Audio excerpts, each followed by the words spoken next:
explained that already. Okay, let's look at CSS property and value.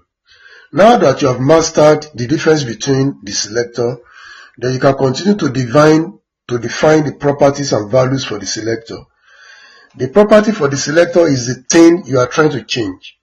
Examples are font, color, background, margin, text.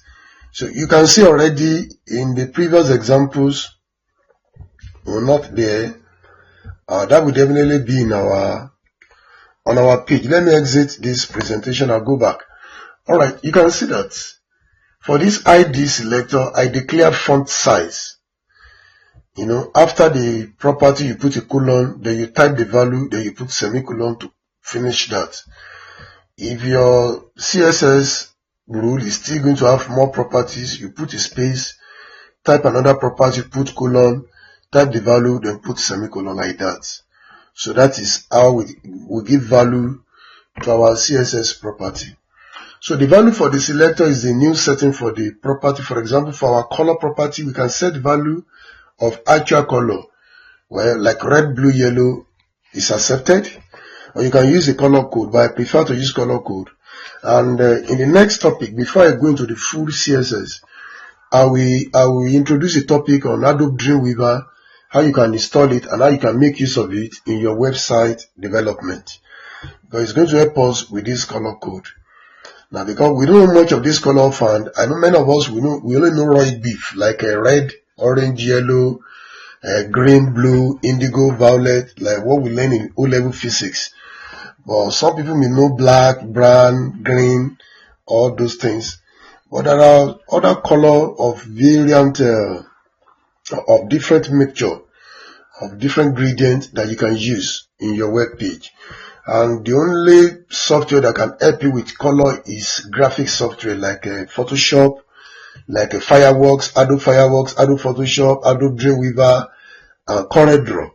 So I'm going to pick on Adobe Dreamweaver because Adobe Dreamweaver is not a graphic software per se, but it has some graphics aid. It's majorly for web design. So that's why I'm going to use it. It's going to help us a lot in getting color code. The property and the value are enclosed in curly brace. I've explained that. So you type your selector, you open curly brace, you put property, you put colon, you put value. Now here, you know that there should be semicolon there. Definitely there should be semicolon there. Here there should be semicolon there. Semicolon should be there. So that's what we are saying. Look at an example is H1. You want to style all your H1 on your page. And you guess this H1 is HTML selector. It doesn't have dot. It doesn't have hash. So the color you are assigning there is red. So now still on the CSS property and value. I'm only stressing some points here that note that a value and the property are separated by a colon. You know that already. And if you have more than one property and value, you must separate them by a semicolon. So that is, look at the H1 here, color, red, font weight, bold, size, font size, 16 points. And they all ended with a semicolon. So then you can also separate your CSS line. It's not compulsory on the same line. Look at this on a single line. For readability, to make your code readable, you can declare the selector like this, open curly brace, then get to the next line, begin to type your properties each on a line, then put the curly brace at the bottom there. So that's another thing you can do there. So you can type your properties and value on separate line. So let's now go to different ways of including CSS in a web page. Different ways of including CSS in a web page. There are three ways. We have inline styles. We have embedded style sheet. Then we have external style sheets. Those are the three ways of including CSS in your web page. Now, you can have inline style, which lets you change the style of one piece of text. So it's going to let you change the style of one piece of text. For example, let's be practical with that. You already know embedded style sheet, but let me demonstrate inline. Like I told you, we have inline, we have embedded, we have external. I want to work with this inline and embedded. I've already done embedded, so let's talk about inline before we go to external. Now, look at this web page. On this web page, we have the document declaration, HTML, head, titles. After title, before I close the head, I put style and closing style tag. This way of writing CSS, we call it an embedded style sheet. This CSS can only work for this page. You remember that I have another page called contact. If I open it with a notepad, now you see that it doesn't have any style. Now we created this, if you remember, when we were working with tables. Now if you go to our website, for more information about us, click here. So that is what led us to this page. If you remember, we did that. So, but on that page, on this contact page, there is no CSS. So that means if I want to style H1, body, everything, I have to be repeating what I did on this page. I have to repeat it on the other page. So, in essence, embedded style sheet will work for a particular web page. But the worst of it is inline. Inline styling will only work for a particular element on the page. A particular element on the page. For example, let's say I don't have all these. Let's say I don't have all these. I don't have all these ones. Let me Ctrl X and probably paste it somewhere. Okay, let me paste it there and minimize. I may still do it. Okay. So if I save and I go to my browser and I refresh, you see my page came back to where it was. So this is how the page was. Now, this is a cool display of CSS. This is a display of a selector. They remain like ordinary text because I've removed all the CSS. By zooming, I want to style only this is a cool display of CSS. Where is it? Is here. This is a cool display of CSS. I don't need ID because I'm not using class or ID again. I've removed my embedded style sheet. I've removed it. Where did I use it again? I used class here. I've removed all the class or ID attributes on my page. So inline style sheet. So what I will do, I want to style only this one. So inline style sheet is placed as an attribute inside your HTML tag. For example, this paragraph I can say style. I will say style equals to.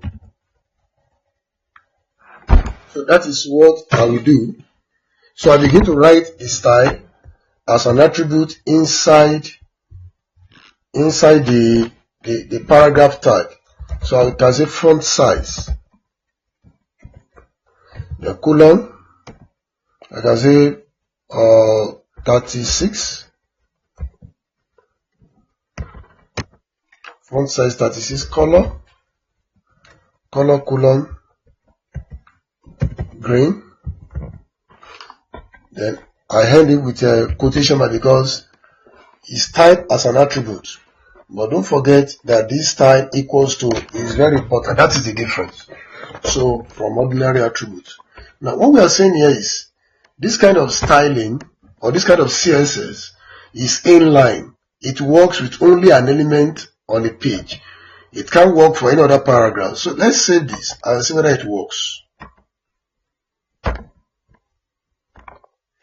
So you see that this is a cool display of CSS. It's working for this particular paragraph alone. It doesn't work for the second paragraph. This is a display of selector.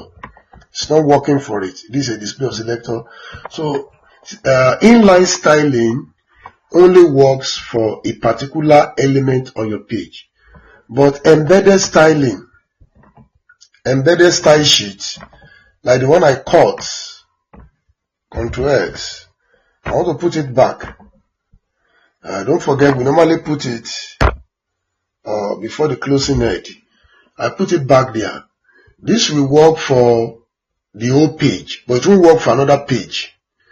So any element on the page having cool, we acquire this color. All my paragraph, we acquire this color. The body background color, we acquire this property.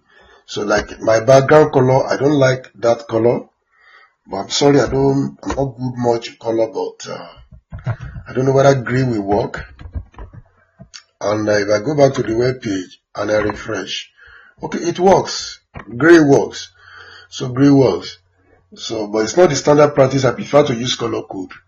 Now you can see that difference between inline style sheet and embedded style sheet. Now what are we seeing here? Here, inline style sheet can override embedded style sheets. For example, all paragraph on this page, we say let it have font size 48 points, color 33 BBEE, font weight bold, and that is what is happening. All paragraph, you can see the color like a light cyan color, light blue. That is the color they all acquire because we have set that color. Okay. Now let me use color that is, let me use that color, red, and refresh. Okay, good. So you can see that all the paragraph, they are having that color. So any text placed in between paragraph will acquire red color. But why is this particular paragraph is not having that color, and I did not assign any ID or class selector to it? So it shows you that inline style will override any other style. It is the primary to that particular element. So it first of all obey it before it looks for any general style for that element. So that is a simple demonstration of inline style. Now if I go back to our presentation,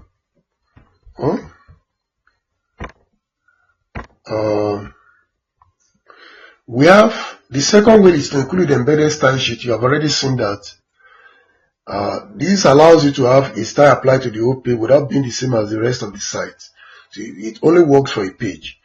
Now the cool one is by having external style sheet. So when you have external style sheet, you create a link to an external style sheet based in the head of your document. This is very useful if you like to make site-wide updates by changing one file. Now this is what we are seeing. Instead of using inline embedded, you can create a file. You create a CSS file and you link that file to all your web pages. So practically I want to do that. If I go back to this page, now I want to remove all this. With external style sheet, you don't need all this. You don't need all these embedded, even this inline, we don't need it. We don't need inline. So if I save and I go back to my web page and I refresh, okay, my page returns back to where it was. So what I'm going to do now is I'm going to save this. Let me save it properly. And if I want to style my page, I want this is a cool display of CSS. This is a display of select all these things to appear bigger, bold, and all the rest. You are welcome to my website. I don't want to be using attributes. Where is that? All these align. I don't want them. I don't want all these HTML attributes. But you can see deliberately I didn't touch this div. I'm still coming back to this, all this div. Like horizontal rule. I don't want to touch them.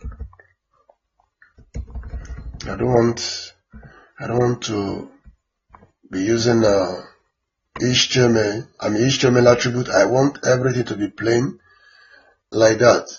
Alright, so we have a clean HTML tags. So if you go back to your browser and refresh, So that's a clean HTML tag. That one is still big. You are welcome to my website. Okay, I use H1, good, because it's heading tag.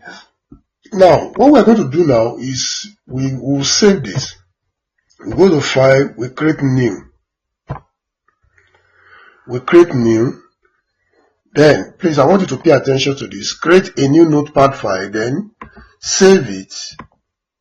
Save it as a style.css. You can use any name. You can say peter.css, but make sure you end it with .css. But I prefer to use style. Then I'll go to my desktop. I'll go to where my web folder is. You know the folder where you're saving your site. That is my website. Make sure you save it in the same folder where all other web pages are, your index and other pages where they are. So let's save it there. Now it's a blank notepad. Let me close. If I go back to my folder, you can see it there. It's a cascading. Now my system is recognizing it as cascading style sheet. So when you save it like that, so all you need to do is you go to File, you save, you type a name, you say .css, you navigate to your folder, then you save it inside it. That is all. So that is how to do that. When you come to your web page, it's going to be recognized as style as a cascading style sheet. So that is how to create your CSS file.